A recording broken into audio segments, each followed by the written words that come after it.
Another white farmer in South Africa attacked a black South African again, this time a 6-year-old child, breaking both legs, partially crushing them with his vehicle, and also attacking the mother. But before getting that, welcome to the WSXM channel. I don't know, my name is Stefan. So let's dive into it. So this white farmer, as you can see, that's a picture of him there.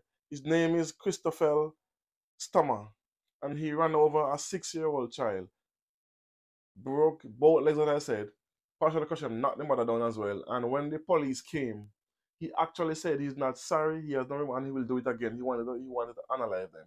That's his words to the police officer to show that this guy has no remorse. But how this guy happened? So the mother and the child was apparently walking alongside the farm, which is a fenced farm. So there was some two orange was on the ground under the tree. So the child, being 6 year old as they are, push his hand through the fence trying to take up the orange from the ground.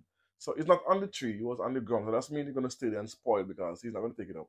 So the child take up the orange and he saw that, and according to reports, he yelled at them, tell them don't move, and they jump in his vehicle. I was trying to find out what kind of vehicle it was, but I couldn't find it. But the vehicle have a wagon hitched to the back of it. So he ran into both of them, pinned them to the fence.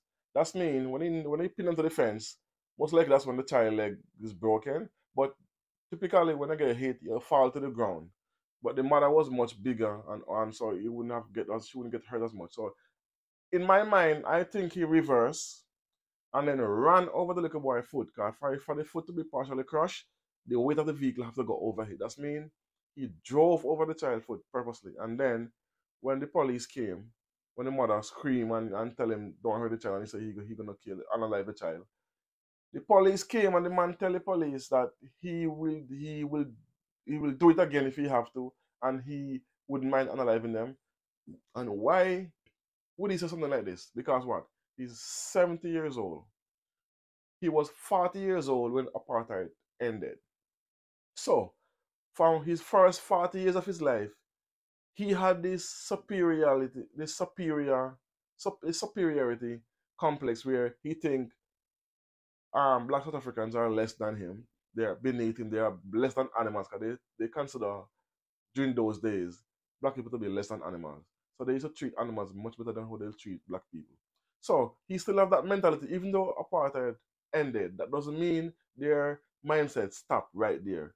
It's still in them. They still have this um I am the most, well, the superiority complex, which means they think they're up here and we black people are down here.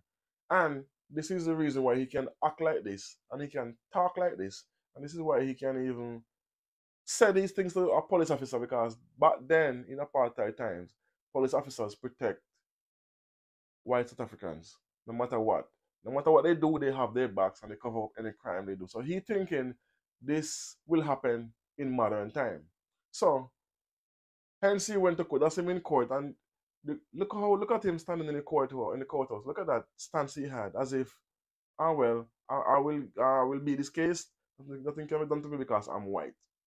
Then his counter reports, his wife and son-in-law and father-in-law wanted to bail him out, and the bail was refused because there was a protest outside the courtroom. And I'm thinking if they had to leave him go on bail, it would erupt even more. But this, before getting further, take a look at the young man. That's him there. Look at that. The fact that that young man is on the, what is his legs? Look at his legs. He's all bandaged up. Watch that. That's so horrible. And you can see, look at the mother's face. You can see the pain in the mother's face. Anyway, so this is why I keep telling people I blame Nelson Mandela for this behavior from white people. Why?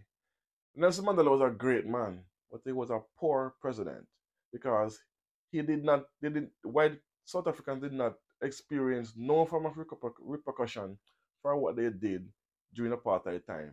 He basically forgive them and come with this rainbow nation mentality, and then that absolved them of everything that had happened, and that didn't change the mentality.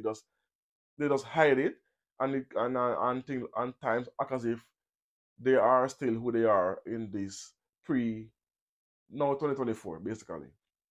But I'm gonna do a video on that, but I don't want to elaborate too much on it right now.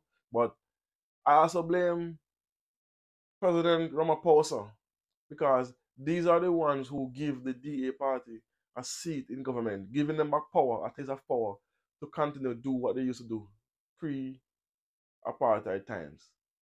So this is all at the feet of the ANC party because just a month ago, I seen two white farmers unalive two women and feed them to their pigs.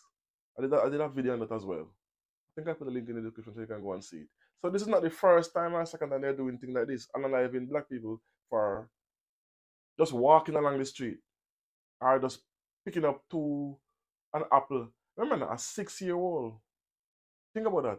A 6-year-old. We all have kids. Whoever have kids and have kids know how kids are at that age.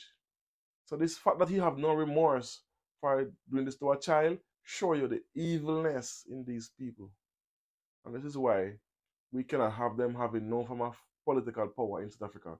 And this is what Julius Malema speak about. But people crucify him for what he's saying and put and keeping President Ramaphosa there, the one who is causing all of these problems. And how is he causing it? By giving power to the DA party to continue spreading their so-called the God Savior mentality that they are the savior of black people. That what he made the DA seen as now because I've seen black people praising the DA party currently. That's mind blowing to me. They forget all that happened in apartheid. Impossible. Anyway, let me know what you think about this in the comment section as always. I don't know. Tell a friend, like, comment, share, and subscribe. Thanks for watching. Boom.